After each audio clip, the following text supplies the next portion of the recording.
was relaxing at a waterfront condo when, at 5 a.m., the security alarm suddenly went off. The guard called me, sounding nervous. "Your sister is here with movers," he said. "She's saying you need to move out and claims she owns the place." The cold coffee tasted like betrayal, but it fueled a resolve hotter than any fire. They were here to take everything, but they had no idea I'd spent weeks setting the perfect trap for them. It was 5 a.m. You know that kind of sharp, insistent beeping? The one that slices through the dark and rips you from sleep before your mind even processes what's happening? That was my alarm. Not a gentle wake-up call, but the piercing, metallic shriek of my building's security alert. It only went off for one reason: unauthorized access, someone trying to force their way in. For a moment, I just lay there, completely still, staring at the faint outline of my ceiling as the automatic blinds in my Harbor Line Towers condo slowly, almost majestically, began to rise. A thin ribbon of cold, unforgiving dawn light brushed across the floor. I pushed myself upright, feeling that familiar, constant pull in my lower back. A daily reminder of the accident that had shattered my old life and forced me to build a new one. This condo, my 12th floor sanctuary overlooking the marina, was supposed to be my safe haven. The one place I could truly breathe without the crushing weight of the world on my ribs. But at 5 a.m., with that alarm blaring, even sanctuary felt utterly fragile. My phone started vibrating on the nightstand. I rolled toward it, my heart pounding a little, expecting a malfunction, maybe a fire drill. Instead, it was Trent from security, and his voice was shaking in a way I'd never heard before. He told me my sister, Lydia, and her husband, Bronson, were downstairs in the lobby with a moving truck. Can you even imagine? They were insisting they owned my place, demanding I come down immediately and leave, because they were taking possession today. For a few surreal, dizzying seconds, I just listened. No words came out. There was something almost out of body about hearing my entire life, my home, my future, described as if it were already gone, already decided by someone else. But then, a strange, powerful calm settled over me. I looked Trent's name on my screen and told him, "It's fine, Trent. Let them sign in." I wanted every single detail documented. Every step. Then I wheeled myself toward the kitchen, my hands reaching for the mug I'd left on the counter the night before. The coffee inside was stone cold. But that familiar, bracing bitterness? It grounded me. I took a slow sip, a deep breath. It felt exactly like the steady focus I used to find right before a high-pressure briefing, back when I worked in the bureau. Before the accident that took the mobility from my legs but, in a twisted way, gave me a new, sharper version of myself. Outside the window, the harbor was silver and quiet. The boats rocked gently, completely oblivious, as if they didn't care my life was breaking wide open. You know, I often wonder about you, the person listening to this right now. Maybe you're stuck in traffic, folding laundry, or like me that morning, sitting with your own cup of coffee as the sun comes up. For me, I was just trying to understand how my own sister, my little sister, could show up with a moving truck before dawn, ready to take everything. My phone's live feed showed me everything. Lydia stepped into the lobby, her arms tight across her chest. She looked smaller. Shrunken almost. Next to her, Bronson, her husband, was calm. Too calm. He tapped a folder against his leg, a prop he clearly loved. Behind them, two movers in navy shirts looked half asleep, half confused. They were just there for a paycheck, not an explanation. Trent from security approached them, trying to explain the rules. You know, that whole residents don't just lose their homes overnight thing. But Bronson held his ground, flashing his folder like it was a legal force field. Lydia, meanwhile, kept rubbing her forehead, glancing up at the elevators, probably expecting me to come crumbling down any second. But I didn't. Watching them on that small screen, something incredibly still settled inside me. Not numb, not detached, just steady star. This wasn't a random event. This was the culmination of weeks of subtle whispers. The way neighbors suddenly started asking if I was sleeping well, if I was forgetting things. May from the cafe, her sweet, worried face asking if my nightmares were still bad. And Lydia's trembling voice, suggesting she and Bronson help manage my finances so I wouldn't stress myself. At the time, they were just odd, uncomfortable moments. Now they clicked into place, pieces of a puzzle I hadn't realized I was solving. The camera shifted. Bronson turned to Lydia, touching her elbow. A seemingly gentle, reassuring gesture. But I knew him. That wasn't care, it was control, cloaked in a soft touch.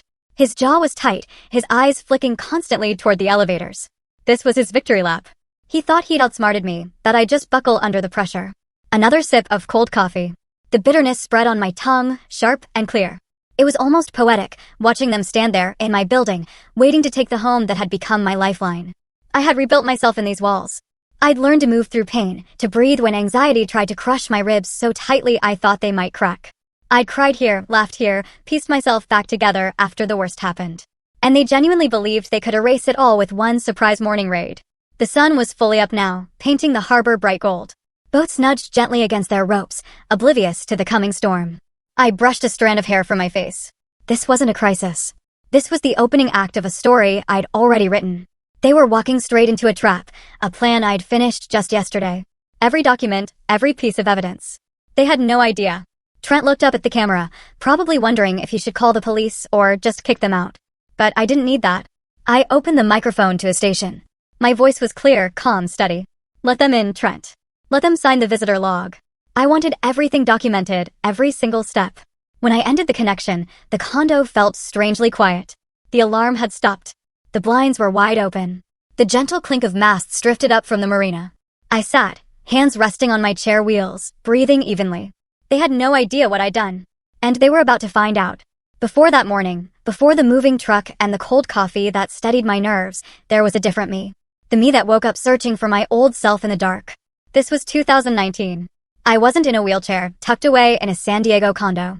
I was running on adrenaline and coffee, chasing shadows for the bureau, working counterintelligence, stopping threats before they even hit the news.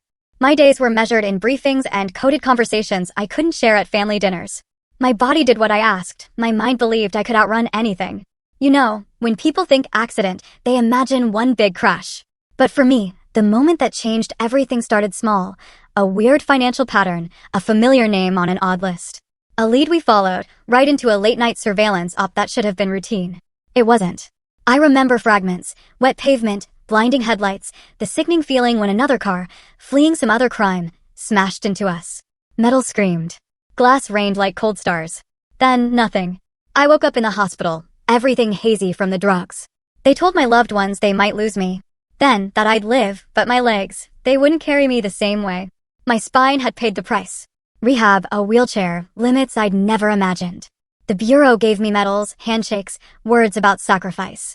And eventually, a settlement, $2 million in insurance, the monetary value of my future. Donations poured in from strangers. It choked me up, but it was also overwhelming. I never grew up with money like that. My childhood was simple, modest. Mom and Dad always kept the lights on, the fridge mostly full. They gave us love when there wasn't much else. Then, in 2010, a drunk driver stole them from us. Gone. Just a phone call, a crash, and then silence. I was 17, suddenly the adult. Lydia, my little sister, was 11, all wide eyes and uninhibited laughter. Everyone suggested foster care, guardianships. But I looked at Lydia and I knew. I wouldn't let strangers raise her. So, I did what I've always done. I made a plan. I worked, studied, paid bills while other kids went to high school dances. Some nights, after putting Lydia to bed, I'd sit at the kitchen table, the weight of it all crushing me. Then I'd wipe my face, finish my homework, and wake up to do it again. Becoming an agent later felt like a natural extension of that. I was good at carrying burdens silently, at watching instead of speaking, at seeing the lines people crossed. Training was brutal, but it was almost a relief to have clear objectives. I thought I'd finally turned all that early responsibility into purpose. But the accident broke more than my spine. It broke that certainty. After months of rehab, learning how to transfer, how to navigate ramps and narrow doors, how to endure the way strangers avoided my eyes, I had to make another decision. I couldn't stay in a city haunted by the life I'd lost. I needed somewhere that felt like air again. San Diego was it. The ocean. I'd visited once as a teen with Mom and Dad. That memory was a treasure. The salty, sweet air. The sun dipping into the water. When all the paperwork and payments landed, I spread it out and thought, where can a woman like me rebuild? The coast called. I bought a small condo at Harborline Towers. Not extravagant, but to me, a palace. Ramps, elevators, security who knew my name. That first night, propped on pillows, the sliding door opened to the sound of the water, I cried. Not just sadness, but grief and gratitude tangled together. Lydia visited often in those first months. Takeout, new plants, stories about her event planning job. She had a knack for describing people. I'd listen as she talked about impossible brides. We'd sit on the balcony, my chair angled to the horizon, her legs tucked under her. Sometimes she'd go quiet, look at my chair, then look away. It hurt, but it was honest. We both lost something in that accident. The sister who could chase her around the yard was gone. In her place, a woman who still teased her, but now asked for help reaching a shelf. Nights were hard. The condo felt too big. The ocean sounds, once soothing, became haunting. Sleep was a battle. And when it came, it brought the crash. Headlights, tires losing traction, that moment of weightlessness before impact. I'd wake up, heart hammering, clutching the sheets. Sometimes I'd make a small, startled sound, caught between then and now. If Lydia stayed over, she'd knock. Slept okay? I'd shrug it off, just restless. New meds. Easier than watching worry bloom in her face. This became my rhythm. Therapy, physical therapy, coffee with May at the cafe, trying not to flinch at every car backfire. On the surface, I was a picture of resilience. Underneath, cracks. Sirens. Strangers pushing past my chair. Families walking hand in hand. I missed Mom and Dad with a physical ache. Lydia was my anchor. Calls, texts, memes. Complaining about clients. Then, she met Bronson. Smart, funny, understood contracts. Made her feel safe, like she didn't have to worry about practical details. He always had a plan. At the time, it sounded like a blessing. I wanted her to have someone kind. I didn't know that the traits I found appealing would be the very tools he'd use against me. My trauma, my bad dreams, my shaken voice. Those private vulnerabilities would become his twisted story about a woman who couldn't be trusted. The accident didn't stop hitting me when the car stopped. Its shockwaves kept traveling outward, touching people and choices years later. I was just a woman trying to build a new life from broken pieces. I didn't know he'd already noted every detail. Didn't know he'd read the articles about the settlement, already picturing my condo. Bronson Reeves. He walked into our lives the following spring.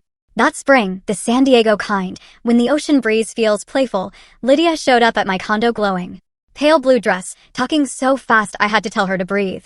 She'd met someone at a corporate event, Bronson. A paralegal who'd helped her with a last-minute contract. Smart, calm, made everything feel manageable. My heart actually lifted.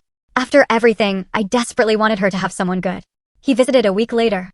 Lydia invited him for coffee so I could meet him. He arrived exactly on time with pastries. Thanked me for letting him visit. Complimented my beautiful place. His voice was warm, steady, practiced. Not fake, just smooth.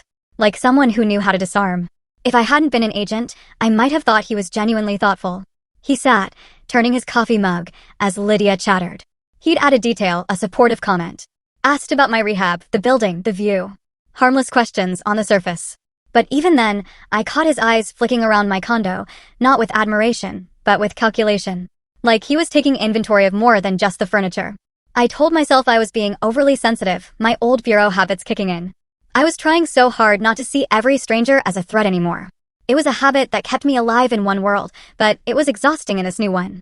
As summer rolled in, Bronson became a fixture. Picking Lydia up from the lobby. Meeting her at the cafe. I'd often see them from my balcony, his hand lightly on her back, her head tilted towards him. Attentive, charming, but never showy.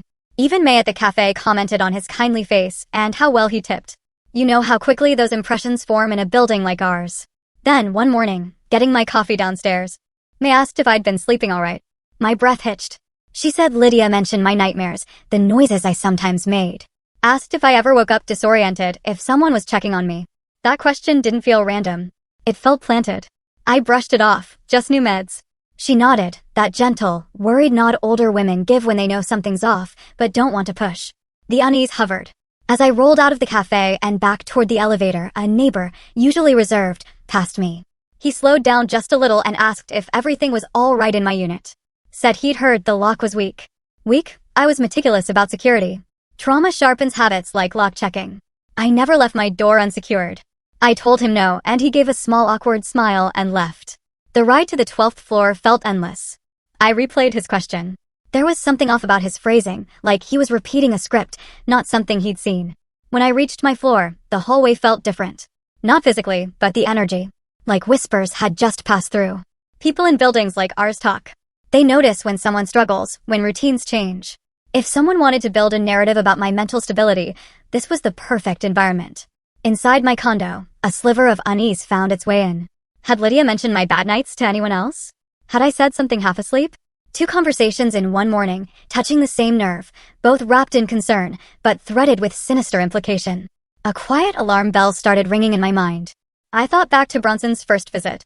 The way his eyes darted to my medical equipment. How he lingered on the framed news article about my accident. His gentle questions, adjusting well? Overwhelmed living alone? Individually, they were innocent. Together, they formed a pattern I couldn't ignore. Bronson was a paralegal. He had access to legal knowledge. He understood guardianships. Power of attorney. the subtle language that suggested someone needed oversight. If he'd been planting ideas quietly through Lydia, through casual chats with neighbors, through harmless remarks, then what I'd felt as unease wasn't just paranoia. It was a predator carefully setting a trap. My heart wasn't racing, but it was alert. Tuned. Something was happening, something I hadn't invited, but that had been carefully set in motion. These weren't random comments. They were rehearsal lines for a story someone was trying to tell about me. I knew then. It was time to pay close attention. To watch Bronson, listen to the unspoken weight behind Lydia's words. To trace the shape in the shadows before it solidified into something I couldn't undo. The accident took my legs, yes. But it didn't take my instincts. The next morning, I rolled into my living room with a razor-sharp focus I hadn't felt since my bureau days. My condo, once a refuge, now looked different. Every wall, every door, every point of access. A potential vulnerability. I didn't want to become paranoid again. But I also knew how manipulation began. It always started quietly. People with intentions like Bronson never lunged first. They tiptoed. They asked questions that seemed harmless. They presented concern as care. And if no one questioned them, their confidence grew until they pushed hard enough to cause irreparable damage. So, I went back to training. Piece by piece. First, cameras. Nothing expensive or dramatic, just high-quality devices that blended in. One by the front door. One where mail dropped. Another near the bedroom, high up, barely visible unless you knew exactly where to look. They'd record continuously, stream to a secure cloud Bronson would never find. The last one, facing the internal corridor outside my unit. Those open-air hallways used to feel airy safe. Now, I watch them like I would watch an alley during surveillance, tracing movement, memorizing faces, learning patterns. I tested each one. Rolled out of frame, left for a few minutes, confirmed motion detection. Sitting back in my chair, viewing the synced feeds from my tablet, I felt something subtle shift inside me. I wasn't helpless. I wasn't off balance. I had tools. I had a strategy. And despite what Bronson hoped, my mind was perfectly clear. It only took 3 days for the first confirmation. I'd left the building for a physical therapy session, but my schedule shifted, so I returned earlier than planned. When I accessed the feed from my hallway camera, there he was, Bronson, standing outside my condo door. The footage showed him glancing left and right, then reaching into his pocket for something metallic. He stood there in clean, deliberate silence, inserting a key, cracking the door only enough to slip in, then pulling it shut behind him. My hand stayed steady on the tablet as I watched him move through my home. He walked with eerie confidence, like someone who'd already measured the space and knew exactly where every item belonged. He checked the drawers near the living room, paused near my bookshelf, then walked toward the bedroom hallway. He opened the small filing cabinet I kept beside my desk. He sifted carefully through documents, placing some back, moving others slightly out of place. He was looking for paperwork, ownership documents, settlement papers, anything that could be twisted into the narrative he was building. I watched him close the drawer, smooth the surface with his fingertips, and leave without taking anything. That meant he wasn't finished yet. He was scouting. That evening, Lydia came for dinner, oblivious. She talked about work, a demanding wedding client. Then she mentioned Bronson had borrowed her spare key earlier to check on a delivery at his place. Click. He'd used her kindness, without hesitation. After she left, I pulled out my old contact notebook. Hadn't touched it in years. Near the back, names I used to call often. Dorian Hale. We'd worked together at the bureau. He had a talent for details, especially written ones. He could analyze handwriting like a biologist studying cell structures. Now, he did private consulting. We exchanged holiday messages, nothing more. Still, I called. His voice was the same, dry humor, sharp intelligence. "How are you holding up?" he asked. "I need a favor," I said. He responded, "I owe you more than one." I emailed him documents Lydia had brought over days earlier. Bronson had supposedly found them through a colleague to help her organize financial matters in case anything ever happened to me. I'd felt uneasy then. Vague wording, too many preparatory clauses. Now I saw them for what they were, clear, calculated steps toward a guardianship claim or a transfer of authority. Dorian called back that night. "Are you sitting down?" he asked. "The chair's permanent," I replied. "So, technically, yes." He told me the signatures weren't mine. They were very close. Close enough to fool someone unfamiliar with my writing at first glance, but they were not exact. The slope of certain letters was off. The pressure pattern along the baseline was inconsistent with my dominant hand. He said, "Whoever forged them has legal knowledge, but not artistic skill." That's the signature range of paralegals who learn forgery through exposure rather than training. My stomach went cold. I asked him if this could hold up in court. "Absolutely not," he said. "The signatures are flawed enough that any handwriting specialist would detect fabrication." He asked if I wanted him to prepare an official report. "Not yet," I told him. I need to understand the full scope of what Bronson is building. I sat in the dim light long after the call, listening to the quiet hum of the city outside. Harborline Towers always felt safe to me, a place where people nodded politely in hallways and waved from their balconies. Now the air inside my unit felt heavier. I began to think back to the earliest days after my accident, to the news articles that had circulated when the settlement was finalized. The local paper had run a feature about my service, about the mission that left me injured, about the way the community had rallied to support me. There were photos, one of me standing before a row of flags, another of me in my wheelchair accepting a certificate of recognition. Anyone with enough time and curiosity could have found those stories. Anyone with a certain kind of ambition could have followed the trail. And if they discovered that I had one younger sister and no other family, and that I was financially stable but physically vulnerable, then my life would have looked like an opportunity. I hadn't wanted to believe Bronson targeted us. But now, watching the pieces fall into place, there was no other explanation. I turned off the main lights and let the condo fall into shadow. Only the soft glow from the balcony filtered into the room. I took a deep breath and let it sit in my lungs before I released it. Bronson was not just manipulating Lydia. He was constructing a narrative about me. He was preparing evidence. He was testing the boundaries of access to my home. He was forging signatures and planting concerns in the community. He was laying the groundwork for something bigger. And I knew then that if I did not act quickly and precisely, he would take everything I had left. The hardest part was knowing that Lydia still believed he loved her, that she did not know she had been chosen long before she ever offered him her first smile. I closed my eyes for a moment, feeling the weight of that truth. Then I opened them again with the calm of someone who had rebuilt themselves from the ground up before and could do it again. I had the cameras. I had the footage. I had the handwriting analysis. The picture was forming clearly. Now I need to decide how to use it and how far I was willing to go to stop the man who thought he had already figured out how to own my life. The answer came sooner than I expected. 2 days after Dorian's call on a slow Tuesday, I was catching up on emails. The marine layer was thick over the harbor, making everything soft and silver. There was a knock, 3 taps, a pause, 2 more. Bronson's pattern. I rolled to the door. He stood there alone, polo shirt, jeans, a slim black folder, and a small toolkit. Polite concern plastered on his face. I almost didn't answer. But avoiding him now felt like surrender, and I refused to give him that satisfaction. I opened the door just enough. He said Lydia had called him. Said I'd mentioned flickering lights last week. Since he knew a bit about electrical and had a buddy in building maintenance, he wanted to check I was safe. Flickering lights? I'd never said a word. I told him I was fine, building management handled issues. But he insisted gently. He didn't want me worrying about dangerous things after everything I'd been through. What could I say without sounding ungrateful or hostile? People like Bronson count on that hesitation, that instinct decent people have not to seem rude. So, I stepped back. Let him in. My face calm, my mind sharp. My living room camera, angled perfectly, caught him as he walked past. He did a quick, half-hearted check of the recessed lights, touching the switch like he was looking for a ghost. Then, casually, he drifted to my desk.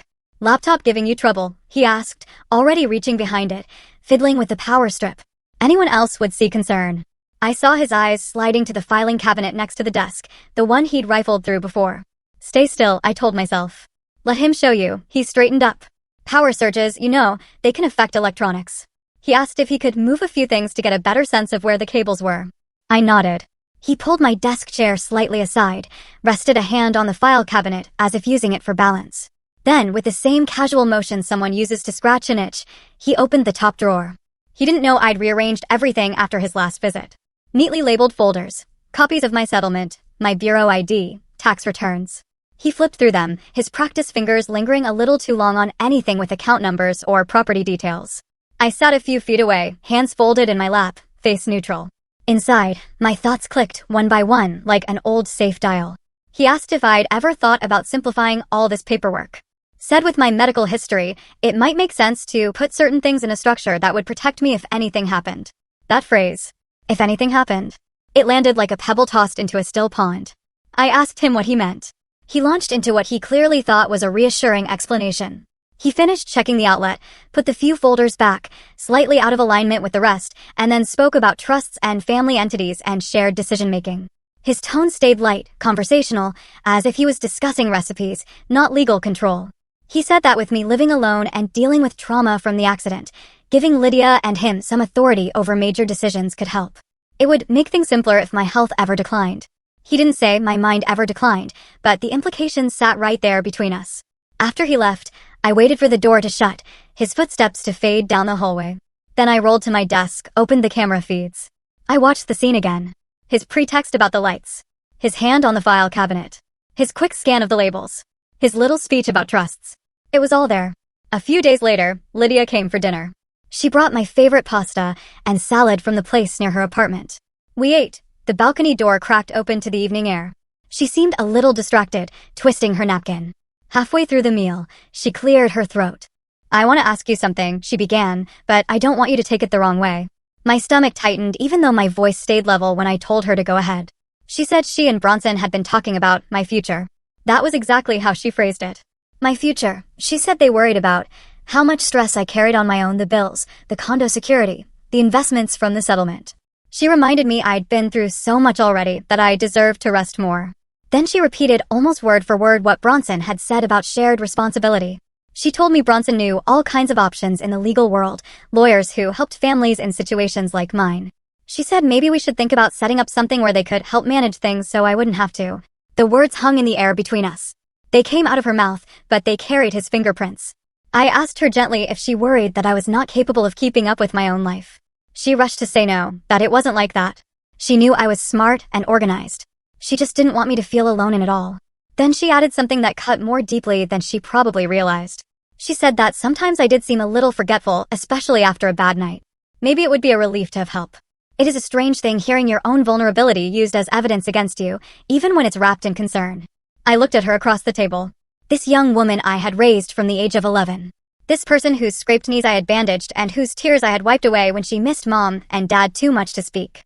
She truly believed she was protecting me. She trusted Bronson so completely that his suggestions felt like her own ideas. I realized in that moment just how deeply he had woven himself into her. It wasn't enough for him to use my trauma. He was also using her love for me, bending it, twisting it, pointing it back at me as justification. I told her I appreciated that she cared. I told her I would think about it. That seemed to calm her, and she relaxed into the rest of the evening, talking about work again and a new client who wanted a beach wedding and had no concept of budget. But the damage had been done. The seed had been planted. And I had heard exactly where it came from. A few days later, a piece of mail arrived that made everything even clearer. It was a thick envelope addressed not to me personally, but to something called Dollar Family Trust, LLC. The return address belonged to a financial services firm in the city that specialized in managing properties and assets for families who, as their glossy brochures liked to say, needed a sophisticated approach to wealth protection. I held that envelope in my hands and felt the weight of it in a way that was not physical at all. The company name, the way my last name was embedded in it without my permission, the implication that some entity already existed to hold my assets. I had never authorized anything like that. I opened it carefully and spread the contents on the counter. Inside, I found a welcome packet that thanked Dollar Family Trust, LLC, for choosing their firm. There were references to upcoming consultations about real estate and investment portfolios. There was language about consolidating holdings to improve management efficiency. Nowhere did my full name appear as a person, only as part of the trust. I could almost see Bronson sitting somewhere with a laptop, filling out online forms, using enough information about me to construct something that looked legitimate to anyone who did not know better. Names, addresses, hints of my financial situation pulled from old news articles. He was not guessing anymore. He had moved from reconnaissance to structure building. I gathered the documents and placed them in a new folder, one marked very clearly in my mind as preparation for war. He had shown his hand now. He was not just thinking about controlling some of my decisions. He was preparing to move my home and my settlement money into a container he controlled. A legal shell with my family name on it, designed to make theft look like management. Standing there in my kitchen, with the harbor light fading outside and that envelope open in front of me, I felt a familiar coldness settle in my chest. Not fear, not exactly anger, but a focused, almost clinical resolve. He had made his move. Now it was my turn. Those words stayed with me long after I left her office, echoing in my mind the whole drive back to Harbor Line Towers. The late afternoon sun was still bright over the marina, catching the tops of the masts and scattering ribbons of gold across the water. I felt the warmth through the window as I rolled inside my condo. But underneath that warmth was something tighter, more braced. The kind of feeling I used to get before a high-risk interview, when everything depended on staying calm and letting the truth rise on its own. I had spent the morning with Maribel Stone, one of the sharpest probate attorneys in San Diego. She had listened without interruption as I laid out the timeline, the forged signatures, the LLC envelope, the camera footage, and the insidious pattern of manipulation creeping through the building. When I finished, she leaned back, her face thoughtful in the way of someone rearranging puzzle pieces that already made perfect sense. She confirmed what I had already suspected. Bronson was circling incompetence claims. He was setting up a shell company to sweep my assets into it, and he had already dabbled in forgery. She told me that a man like him rarely moved without expecting to hold advantage. The only way to beat such a person was to remove the advantage before he reached it. Which is exactly what we did. Yesterday, we built a special needs asset protection trust, designed specifically for people with long-term disabilities who needed their financial assets shielded from exploitation. Within that structure, my condo no longer appeared in my name. My accounts were transferred under the trust registration. Every document and deed was refiled, sealed by the San Diego County Probate Court, stamped and protected. I retained full authority, but no one else could invoke guardianship attempts against me without hitting legal concrete. Bronson thought he was one step away from taking what was mine. He was actually walking into a wall I had built in a single afternoon. When the clerk handed Maribel the stamped order, the reality of it hit me more deeply than I expected. My condo, the settlement I had fought so hard to rebuild my life with, the savings I guarded so carefully, they were no longer vulnerable to anyone's scheme, especially not his. I rolled across the condo, letting my fingertips brush the back of the sofa as I passed. I could hear faint laughter drifting up from the pool deck below. The splash of water, the distant hum of a boat motor starting. Everything looked so ordinary, and yet under the surface, everything had changed. I went to the balcony and let the ocean air wash over me. The scent of salt pulled old memories forward. Dad drove us down the coast road on that long-ago summer trip. Mom leaning out the window to catch the breeze. Lydia in the back seat eating orange slices and getting the juice all over her chin. I could almost hear Dad calling out directions as if the road needed his voice to stay steady. Grief comes in layers. It never really leaves, but sometimes it offers a moment of quiet reminder.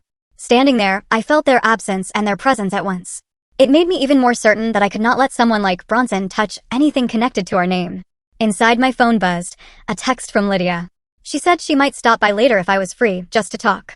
My heart tightened, not out of fear, but out of sadness. She had no idea what she was caught in. No idea that the man she believed was looking out for her had been looking at my life like a spreadsheet to be reorganized. I texted back that she was welcome. Then I moved to the living room, opened my laptop, and reviewed the camera feeds again. Not because I needed more evidence, but because watching the precision of his intrusions reminded me that he had made his decision long before any of us recognized it. The footage from last week showed him entering with her spare key, pausing at the filing cabinet, opening drawers with a confidence that did not belong to someone simply checking on electrical issues. His steps were deliberate. His focus was exact. He believed no one would ever question him. I clicked through the recording slowly, letting each clip play out. My spine prickled the way it used to before operations that required patience more than force. I thought about the outline Maribel had drawn for me. The legal protections now in place.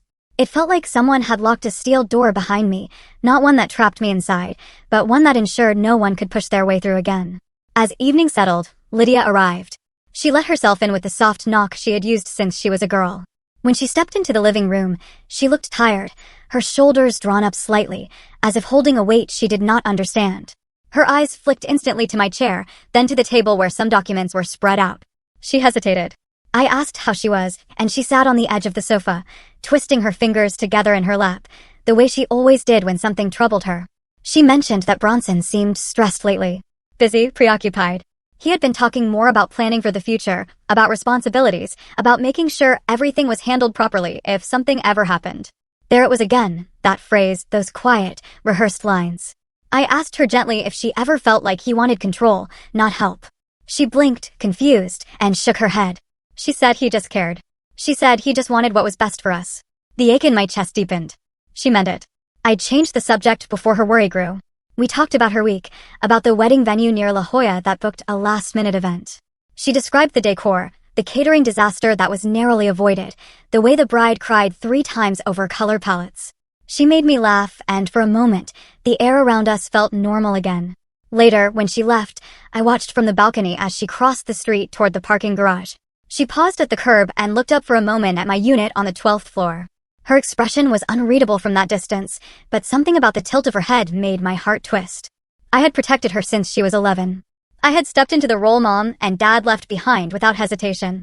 Losing her trust, even briefly, felt like losing a part of myself. I turned back inside and rolled to the kitchen island where the trust documents were neatly stacked in a folder.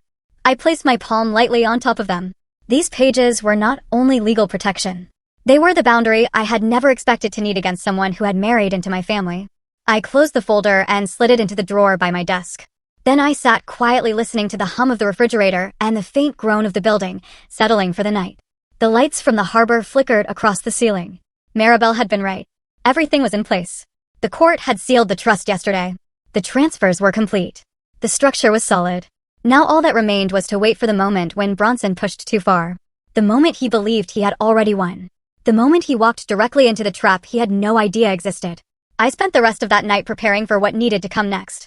Maribel had told me that the structure of the trust was airtight, that no one could penetrate it without leaving a trail so bright even a first-year law student could follow it. But she also reminded me that people like Bronson rarely stopped at the first obstacle. When one door sealed shut, they tried another. When one angle failed, they shifted to a different one. What we needed was an action so explicit that nothing he said later could blur or excuse it, which meant giving him the chance to act. So the next morning, I began my performance. I called a rideshare in full view of the lobby camera and wheeled myself into the car with my overnight bag. I told the concierge that I would be out of town for a few days, visiting an old friend.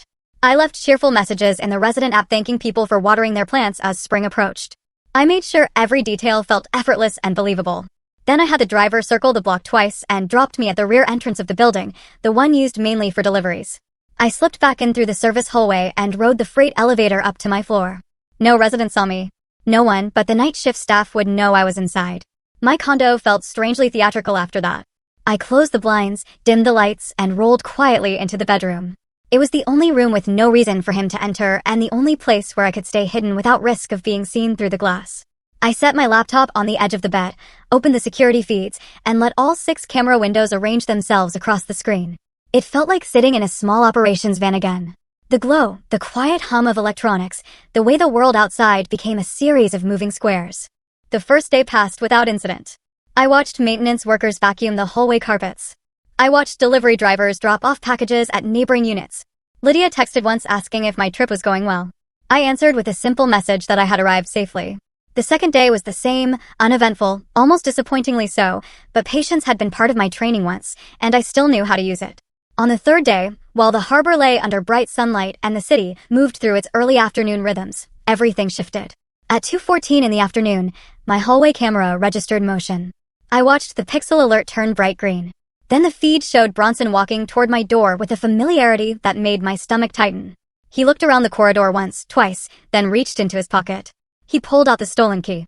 He worked quickly, sliding it into the lock and pressing the door open with his shoulder. He stepped inside without hesitation and let the door fall shut behind him. It hit me in a quiet wave. If I had truly been gone, this moment would have marked the first official step in losing everything I'd owned. The thought made my chest squeeze, but I forced myself to stay silent and watch. He moved through the condo with ease, not bothering to pretend. He walked to the dining table first and lifted a stack of my mail. He sifted through it without care, tossing aside anything he did not want. Then he went to my living room, pausing in front of the large windows as if imagining the space belonging to him. He took out his phone and began taking pictures.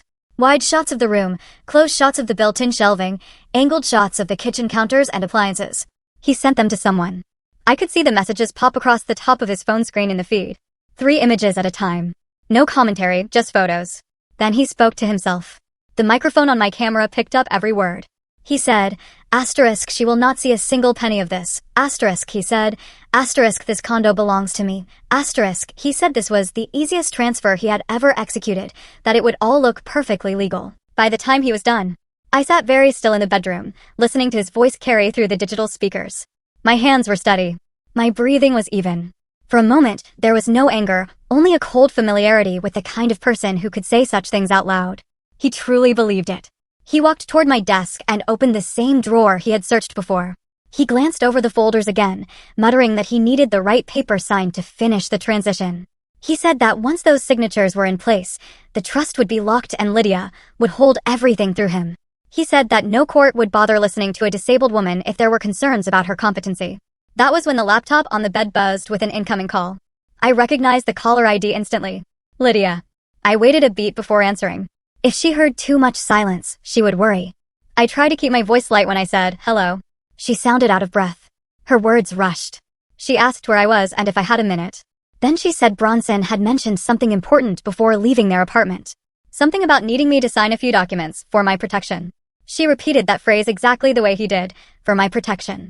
She said she did not want to pressure me, but he had told her my condo and finances needed coverage. He said my trust had been misfiled. He said things could get complicated if I did not sign soon.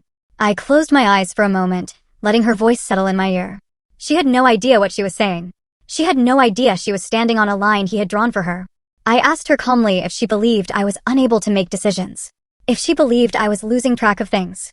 If she believed I was someone who could not run her own life anymore. She whispered no, but she sounded unsure, as if someone had been making her doubt her own thoughts. She said Bronson had shown her examples of people who needed help managing their affairs. He had told her that sometimes trauma made people forgetful. He had suggested gently that maybe I needed a little guidance. I let her speak. It was painful hearing how deeply he had shaped her perception. But I needed her words recorded. The call system on my laptop captured every sound. In the living room, Bronson continued rummaging. He opened the cabinet under the TV, checked the drawers by the kitchen sink, pulled open the closet by the entryway. He moved with purpose. He even hummed softly as if nothing in the world could go wrong for him today. I told Lydia that I loved her. That was not part of any strategy. It was the truth. Then I asked her to hold off on signing anything, even if Bronson pushed. She agreed weakly. I could hear the conflict in her voice, the tug of loyalty pulling her in two directions. When she hung up, I watched as Bronson returned to the balcony door. He slid it open and stepped out, holding his phone to record a panoramic video of the harbor. He commented again about the listing price. He said someone he knew from his office would drop the transfer paperwork by the weekend. He said that once it was done, I could leave with dignity before things became public. For a few seconds, I could not move. The sheer arrogance of it mixed with a kind of clinical precision that made my skin prickle. The camera in the living room caught everything. His voice, his statements of ownership, his admission of forging and transferring, his photos for valuation, his timeline. For the first time since this began, I felt a shift inside me, a kind of click. The trap was not only set, it had closed. Bronson stayed in the condo for nearly 40 minutes, long enough to give me more evidence than any judge would ever require.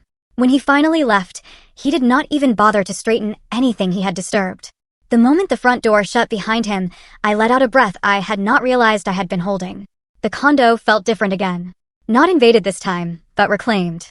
I rolled forward slowly, leaving the safety of the bedroom, letting the familiar rooms open around me. The living room was quiet. The harbor light was beginning to soften. Everything looked normal, but none of it was the same. I moved to my desk and rested my hand lightly on the top drawer he had opened earlier. My reflection hovered in the dark screen of the TV across the room. He thought he had won. He thought he was one signature away from controlling my life. He had no idea that the documents he needed were already sealed beyond his reach. No idea that every word he spoke today had been recorded. No idea that the next step in the story would not belong to him. I turned the lock on the front door myself and listened to the click echo through the condo, a small but certain sound. It was almost time for the endgame. The night before passed in that strange, slow way. Only sleepless nights can. I dozed in short stretches, never fully dropping into real rest. Every time my eyes closed, I saw Bronson in my living room again, heard his voice saying that I would not see a single penny, that this condo belonged to him. When I did sleep, I dreamed in fragments. Dad driving down the coast. Mom laughing in the faded light of a gas station. Lydia as a child clutching my arm on the first day back at school after we lost them. I woke up more than once with my hand gripping the side of the mattress, the sound of the ocean and the city folding into a low hum around me. By the time the security alarm went off at 5 in the morning, I was already half awake. The first thing I saw was not the ceiling or the blinds or even my own hands. It was the grainy but clear image from the lobby camera on my tablet. I had set it to stay open beside my bed. A quiet window into the entrance of Harborline Towers. When the building system detected something unusual at the gate, the feed jumped and the view shifted. Headlights slid across the pavement outside. A moving truck eased into the circle drive at the front of the building. Big and white against the soft blue dawn. Its engine rumbled with that deep vibrating sound heavy vehicles make. The kind that you can feel in your chest more than hear in your ears. Behind it, a compact dark sedan followed and stopped just behind the loading zone. The lobby lights were still on their night setting. A little dimmer, a little warmer. The glass doors slid open and Trent stepped forward from the security desk, glancing toward whatever he could see through the front windows. His posture was tight, shoulders slightly raised. The way people look when they know something is wrong, but are not yet sure how bad it will be. He had already spoken to me a few moments earlier on the phone. His voice had been shaky, telling me that Lydia and Bronson were downstairs with movers, insisting they owned my place now. I had told him to log them, to keep everything in the book. Now I watched it unfold from a distance of 12 floors and a lifetime of preparation. Two men climbed out of the truck, rubbing sleep from their faces, pulled jackets tighter against the early morning chill. They slid the rear door up and revealed the empty space inside, waiting for someone else's life to be packed into it. The sight of that vacancy sent a strange shiver down my arms. Those men did not know what they were stepping into. For them, this was just another job, a contract, an address on a clipboard. The camera feed caught the sedan doors opening almost in sync. Bronson came around the front of the car, his stride smooth and confident. He wore a dark coat over a pressed shirt, the kind of neat, respectable outfit that blended easily in any professional setting. In his hand, he carried a thick folder, the same style he had when he visited my condo before. That folder had become his prop, his shield, his weapon. Lydia emerged from the passenger side. Her shoulders were hunched inside a pale sweater. Her hair pulled back in a loose knot. From the angle of the camera, I could not see her face clearly, but her body language spoke enough. She lingered half a step behind him, hands wrapped around herself like she was trying to stay warm from more than the morning air. Bronson reached back once and placed his hand on her shoulder, a gesture that might have been reassuring if I had not known him. To me, it looked like containment. They walked together toward the entrance. Trent met them just inside the sliding doors. The camera had no audio from that angle, but I could imagine the exchange, identification, explanation, the calm, authoritative tone Bronson used when he wanted people to believe he belonged. Wherever he stood, the hesitance in Trent's eyes caught between the uniform on his back and the instincts in his gut. Bronson lifted the folder and opened it, fanning out documents with bold seals and neat lines of text. From the way he pointed line by line, I could tell he was indicating supposed proof of ownership. He gestured toward the ceiling, then toward the elevators. The movers watched, shifting their weight back and forth, clearly waiting for a signal that they were allowed to proceed. I watched Trent pick up the visitor logbook, his pen moving as he wrote their names. Bronson Reeves, Lydia Reeves. The reason for the visit was probably filled in with something simple, something neutral. Move in. Property transfer. Whatever words he used, I knew they would be important later. Every stroke of Trent's handwriting was another strand in the web that would either trap me or protect me. This time it would help me. On my bed, I shifted slightly, pulling the blanket farther over my legs. My heart was beating faster now, but not out of panic. It was the steady, focused rush that comes when everything you have planned starts to line up. With movement outside your control, the lobby camera shifted angles as the group moved toward the elevator. The movers carried folded dollies and stacks of flattened boxes. Bronson walked in front, speaking over his shoulder. Lydia followed with her arms held close. Her gaze dropped to the floor. When the elevator doors slid open, they all stepped inside and the view cut off as the metal closed. I switched to the feed inside the service corridor on the 12th floor. That camera captured the doors opening again and the small cluster of people stepping out into the elegant hallway that led toward my condo. The building was quiet at that hour. Most residents were still asleep or just waking up. No one was there to see this procession but me, watching from above on a screen. Bronson led the way, the folder tucked under one arm. One of the movers pushed an empty dolly, the wheels squeaking faintly on the polished floor. You could almost feel the weight of the silence around them, broken only by their footsteps and the low rumble of the truck engine still idling below. When they reached my door, I felt a strange mix of fury and grim satisfaction rise in me. That door had been a line of safety for so long. I had crossed it again and again, coming home from doctor's appointments, from therapy sessions, from lonely errands. Now it was the line he believed he was crossing to claim victory. Trent had ridden up with them. The camera caught him standing a few feet back, his face cautious. He watched Bronson take out the stolen key again and then stop himself as if remembering that today he was supposed to be legitimate. Instead, Bronson held up the folder and flipped to the top page. He tapped it once, then looked at Trent with an expression that said, "Of course, this is all in order." I could not hear the words, but I could see his mouth forming the familiar phrases, property transfer, deed, owner of record. He held the papers up like a magic trick, daring anyone to doubt them. The movers glanced at one another as if to ask silently, "Are we doing this?" One of them shrugged, clearly more concerned with being paid than with the finer points of property law. Bronson turned back to my door, pushed the key into the lock, this time in full view of the guard and the camera, and opened it as if he were stepping into a place that already belonged to him. I switched to the inside feed, the camera in my living room that faced the entryway. The door swung open and Bronson walked in with a self-satisfaction that almost made me physically ill. The movers followed, looking around with quick measuring eyes. The way men do when they are mentally dividing furniture into categories and loads. Lydia lingered at the threshold. For a long moment, she did not cross into the condo. She stood with her fingers gripping the strap of her purse, staring at the familiar space. I saw the recognition in her posture. Every corner meant something to her. Nights we spent watching movies on that couch. Dinners we shared at that table. The time she and I celebrated her first real promotion with cheap champagne and takeout. In this very room. Bronson reached back and touched her elbow, guiding her in as if she were a reluctant guest instead of family. He snapped instructions to the movers, his tone brisk and controlled. He pointed toward the bedroom and the living room, then made a sweeping gesture that clearly meant starting with the big pieces. I watched one of the movers head down the hallway toward my room. The other began measuring the sofa with his eyes. Standing in my quiet bedroom, hidden but watching, I kept my attention on the screen. The tension in my neck and shoulders tightened, but my breath stayed even. This was the moment everything had been designed for. Either the legal protections we put in place would intersect with his arrogance, or they would not. There was nothing left for me to adjust. The movers at the bedroom door called something back to Bronson, and he waved his hand impatiently, giving permission without even looking. That small display of disregard told me everything about how he viewed my space. I was not a person to him now. I was an obstacle on a checklist he believed he had already overcome. As the movers opened the door to my living room fully and began discussing how to get the furniture through it, the air in the condo seemed to shift. The harbor outside was pale gold now, the sky lightening from blue to soft peach.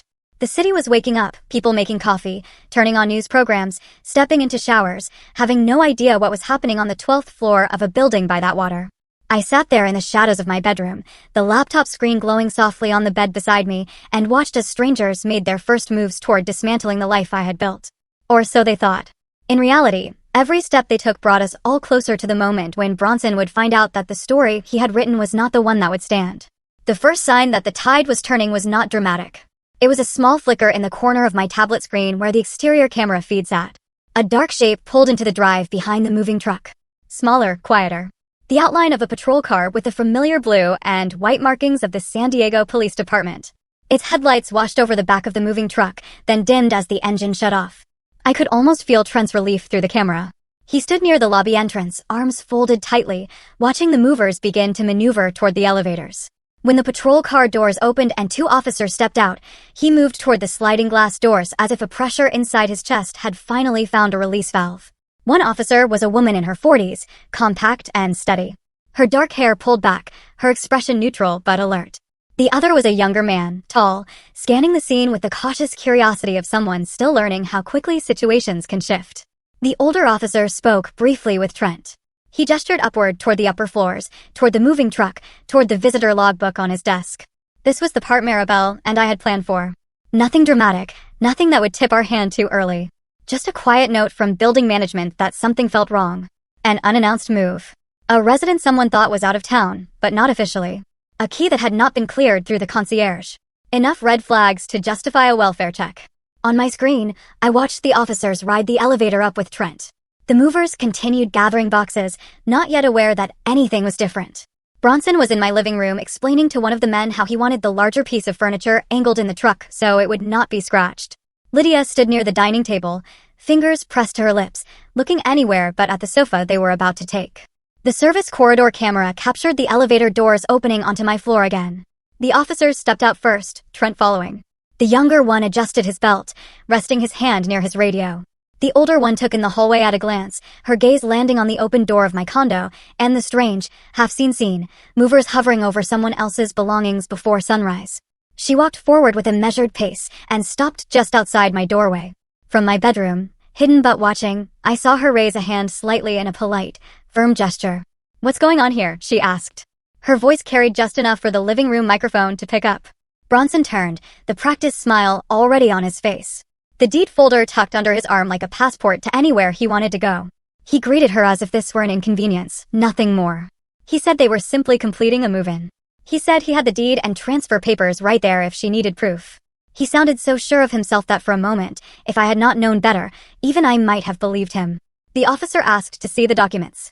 She stepped just inside the living room, careful not to cross too far in before she understood the claim. Bronson opened the folder with a small flourish and held out the papers he had waved at Trent earlier, a thick stack of printed pages, heavy with legal language and counterfeit authority. She took her time looking at them. She did not rush, and she did not let his confident commentary distract her. The camera caught the way her eyes lingered on the notary seal, the way her brow creased slightly as she traced the registration number with her gaze. She flipped to the recorded deed, the one that supposedly transferred ownership of my condo into his hands. She asked where the notary was registered. Bronson replied without missing a beat, saying something about an out-of-county contact who handled things quickly for his firm. He said everything had been done properly. He said the seller had signed willingly. He gestured vaguely toward my hallway as if I might appear as a supporting actor. The officer did not smile. She asked if he was aware that notaries who notarize California real estate transactions had to be properly registered and that their commission numbers were easily verifiable. She mentioned that the registration number on the seal did not match any active notary she knew of. That small sentence hung in the air like a crack of lightning in a quiet sky. I saw color drain slightly from his face before he caught himself. She also mentioned something else. She said property records showed that this unit was currently held in a special needs asset protection trust that had been filed and sealed with the probate court very recently. She asked how his documents accounted for that. That was Maribel's work, looping the police into the outline just enough that if a patrol car ever responded to my address, they would not walk in blind. Bronson faltered for the first time. He said there must be a mistake. He said the trust was out of date. He said the woman who lived here did not understand what she had signed, that she needed guidance, that he and his wife were stepping in to help her. He started to repeat the same phrases he had used with Lydia. Asterisk not confident. Under stress. Needs protection. Asterisk I chose that moment. I rolled my chair out of the bedroom doorway and down the hallway into view. The living room camera caught the shift in everyone's posture. The instant they saw me, the movers froze, their hands still on the edges of my furniture. Lydia turned so fast her hair slipped from its knot, her eyes wide with something between hope and dread. Bronson's jaw tightened visibly before he smoothed his expression over. The officer looked at me and asked if I was the resident of the unit. I told her I was the legal owner and that my name was on the trust documents she had just referenced. My voice sounded calm, even to my own ears. Years of training and months of planning had led to this exact moment. There was no room left for fear. She asked if I had given consent for this move. I told her plainly that I had not, that I had never sold my condo, that I had never authorized any transfer of ownership to Dalla Family Trust, LLC, or to Bronson or to anyone else, that I had not hired the moving company and never agreed to vacate my home. The younger officer moved a step closer to the movers and told them to hold off on touching anything else until things were clarified. One of the men lifted his hands off the sofa as if it were suddenly too hot. The other quietly nudged the dolly back a few inches. I turned my chair slightly toward the older officer and told her I had evidence. I told her that over the past weeks Bronson had entered my unit without permission using a stolen key. That I had video of him going through my drawers while I was gone. I had audio of him speaking about how I would never see a single penny from my settlement, how this condo would belong to him. I told her I had received mail for Dalla Family Trust, LLC at my address, a company I had never formed. That a friend of mine with forensic training had examined signatures on documents Bronson had tried to introduce, and those signatures were proven to be forged. Maribel Stone had already filed my trust with the court and could confirm that any deed he was presenting was fraudulent and in conflict with recorded property records. I spoke steadily, each statement simple, factual, the way we were taught to deliver critical information under pressure. The officer listened without interrupting. Then she asked if I had copies. I reached to the small table beside my chair where I had placed a neat stack of folders before this had all begun. I handed them to her one by one. Video stills printed with timestamps. A summary letter from Dorian about the signature analysis. A copy of the fraudulent welcome packet addressed to Dalla Family Trust, LLC. A copy of the court order establishing my special needs asset protection trust.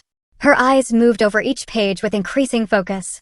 The room was so quiet I could hear Lydia's unsteady breathing from across the space. Bronson tried to cut in. He said, I was confused. That trauma had affected my memory, that I had agreed to some parts of the plan but could not remember. He reached toward Lydia as if to pull her into his narrative. She flinched away for the first time. Her gaze moved between my face and the officers and the papers. She asked him in a small voice why he had told her I was losing track of things. Why he had told her I would end up hurting myself with bad decisions if they did not step in. Her words cracked halfway through as if each one cost her something. He answered that he had only wanted to protect me, that everything he had done was for family. The older officer straightened, the folder still in her hands. She said that from where she was standing, what she saw looked less like protection and more like a calculated attempt to take control of assets that did not belong to him. She mentioned forgery, fraud, possible attempted grand theft given the value of the property and the known settlement from my accident. She added one more phrase that sent a chill even through me, abuse of a dependent adult. I have never loved that term, dependent adult. It makes people like me sound helpless. But at that moment, I understood its power when used correctly. It meant the law recognized that my disability made me a target in certain eyes, that exploiting that was not just ugly, it was criminal. She stepped closer to Bronson and asked very calmly if he had anything else. He wanted to show her any proof that contradicted the court records, any legitimate notary confirmation, any document signed in front of a registered witness. His mouth opened, then closed. For the first time since he walked into my life, he seemed to understand that his confidence would not carry him out of this room. The younger officer moved behind him near enough that the air in the condo seemed to thicken. The movers had backed almost all the way out to the hallway, their eyes wide. One of them said quietly that they just wanted to leave, that they had no idea there was any dispute. The younger officer told them they were free to go, that their involvement would be noted as witnesses only. They practically ran for the door, muttering apologies on the way. Lydia took a step toward me, then stopped halfway between us. Tears were already slipping down her cheeks. She looked at Bronson with a mixture of disbelief and dawning horror. She asked him, her voice shaking, if he had ever truly loved her, or if she was just part of the plan. She said he had told her over and over that I did not know what I was doing, that she needed to sign things to keep me safe, that if she loved me, she would help move everything into his hand so he could manage it. He did not answer, or if he did, the words were low and desperate, drowned out by the sound of the older officer speaking quietly into a radio, requesting confirmation from dispatch about the notary registration, about the trust, about the prior report Maribel had filed on my behalf. She ended the call, nodded once to herself, then turned back to Bronson. She informed him that he was being detained on suspicion of forgery, fraud, attempted grand theft, and abuse of a dependent adult. She told him that anything he said could and would be used as evidence, and that he had the right to remain silent. The familiar cadence of those words filled the room. A litany I had heard before in other contexts, now aimed at someone who had believed himself untouchable. The younger officer gently took hold of Bronson's wrists and brought them behind his back. The metallic click of the cuffs sounded loud in the quiet condo. Lydia let out a sound, then a broken, half sob that made my entire chest ache. He twisted his head toward me as they started to lead him out. There was no charm left in his face now, only rage and something that looked a lot like fear. He said I had set him up. He said I had planned this. He said none of it would hold. I met his eyes and told him simply, calmly, that I had protected myself. That was all. As the officers guided him toward the door, the older one paused beside my chair. She told me that someone from the department's financial crimes unit would be in touch, that my attorney would receive the full report, that I had done the right thing by documenting everything. When they left, the condo fell into a heavy silence, broken only by the distant sounds of the city waking up and Lydia's quiet, shaking breaths. For a long moment, neither of us spoke. The door had closed behind Bronson. The cuffs had taken his hands away from my belongings, but the shock of what almost happened still hung in the air. We were finally safe, but nothing about this felt simple. Lydia stood in the middle of my living room with her hands trembling at her sides. The early morning light had reached the windows by then, softening the room, making everything look gentler than it felt. Her face was pale, her eyes distant, as if her mind were trying to rearrange the last hour into something that made sense. She finally looked at me, not at my wheelchair, not at the scattered papers still lying on the table where I had shown the officers the evidence, but at me, her sister. The girl who had raised her after Mom and Dad were gone. The woman she had trusted and doubted in the same breath because someone else had whispered the right lies in the right order. She walked toward me slowly like she was approaching something fragile. When she reached me, she knelt beside my chair and rested her forehead on my knee. Her whole body shook as she started to cry. Not loud, not dramatic, but with the quiet grief of someone who finally understood the depth of the betrayal she had lived under. I placed my hand gently on the back of her head, brushing her hair the way I used to when she was small and woke from nightmares. After a moment, she whispered that she was sorry again and again. Those same 2 words. Sorry for believing him. Sorry for repeating his words back to me. Sorry for nearly helping him take the last pieces of our life that Mom and Dad left us. I told her she had nothing to apologize for. Manipulators do not need intelligence or kindness to work. They need vulnerability. They need love. They need someone who tries to see the good in others the way she always had. None of that was her fault. We stayed like that for a long while. Her kneeling, me holding her, the condo finally quiet again. The days that followed were a blur of statements and confirmations. The SDPD took the footage. They interviewed Trent and the movers. They verified the forged notary number, the falsified deed, the LLC filings tied to Bronson's email. Every thread he had pulled on unraveled under scrutiny. Every lie he had crafted folded in on itself. He was charged with forgery, fraud, attempted grand theft, and abuse of a dependent adult. His arraignment came quickly. The court read out the accusations in a tone so dry and factual, it almost removed the emotional weight of it all, but not quite. Lydia sat beside me in the gallery, her hands clasped together, her shoulders stiff. He glared at both of us when he was let out as if we had undone some great design rather than simply defending ourselves. But that glare held no power anymore. It was only the last flicker of a man cornered by his own ambition. When the restraining order was finalized, Lydia exhaled, like she had been holding her breath for months. Within 2 weeks, she filed for divorce. She moved out of their apartment near Mission Valley, packed her clothes, her work supplies, and one worn-out shoebox of childhood mementos she had forgotten she still kept. Then she moved into a small rental 5 minutes from my building, close enough that she could stop by after work or on the nights when the silence of her place felt too large. She told me she felt embarrassed, foolish for falling for him, ashamed that she did not see what he was doing sooner. I told her that shame belonged entirely to him. The human heart is not weak because it trusts. It is human. The district attorney contacted me twice more for updates, but the case moved forward without complications. Fraud is one thing. Forgery is another. Attempting to seize the assets of a disabled woman after entering her home with a stolen key while recording himself admitting his intentions is something prosecutors rarely see with such clarity. Life began settling again slowly, like dust after a storm. For the first time in months, I felt something inside me begin to loosen. I started rolling my chair out onto the balcony every morning, the way I used to before this ordeal.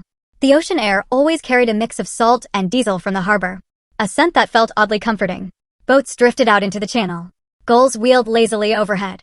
People walked the marina path with coffee cups in hand, unaware of how close I had come to losing the home that held all the memories I had left of my parents. One morning, while holding my mug and watching the lights spread across the water, Lydia joined me. She leaned her elbows on the railing beside my chair and told me she had been thinking about everything that had happened. She said she wanted to do something meaningful with the experience, something that made her feel less like a victim and more like someone who could protect others. Her words stayed with me. That afternoon, I sat at my desk and opened my laptop. And for the first time since the accident, I felt the old sense of purpose return. Not the bureau version of me, the one who combed through surveillance reports and briefings, but the part of me that understood patterns and people and warning signs. I started by drafting a simple outline, a workshop. Nothing big at first, just a discussion series for women about financial red flags, legal boundaries, and the subtle manipulation tactics that make even the smartest person doubt their own instincts. I called a community center near Harbor Line Towers and asked if they ever hosted educational sessions. The director said they would love to include something like that. Within a month, I was speaking to groups of 15 or 20 women at a time, seated in a semicircle, while I talked about the tactics people like Bronson use. How they isolate, how they plant doubt, how they slowly frame control as protection, and how every woman deserves the knowledge and tools to guard her own life. The first time I stood at the front of that room, my chair angled toward the audience, I felt something shift inside me. Strength is not always loud. Sometimes it is quiet. Sometimes it sits in a wheelchair with a stack of manila folders and a memory full of lessons carved by fire. Lydia came to every session she could. She volunteered to help organize the sign-in sheets and refreshments. Watching her regain her clarity, her confidence, her warmth reminded me that healing does not always require erasing what hurt us. Sometimes it requires understanding it deeply enough that we never let it happen again. Late one evening, weeks after the case had moved into its next phase, I found myself back on the balcony. The harbor was dark except for the soft twinkle of lights along the shore. The air felt cooler, the night stretching wide and calm. I sipped my coffee, letting the warmth settle in me, and thought about the long road from the accident to this moment. About the people who stepped into my life to harm me and the people who stepped in to help. About the strength it took to stay patient when anger felt easier. And about how justice, when it finally arrives, rarely looks like vengeance. It looks like the truth, solid enough to stand on. Revenge doesn't always require fury. Sometimes it only requires silence, timing, and one well-placed signature the day before everything comes crashing down.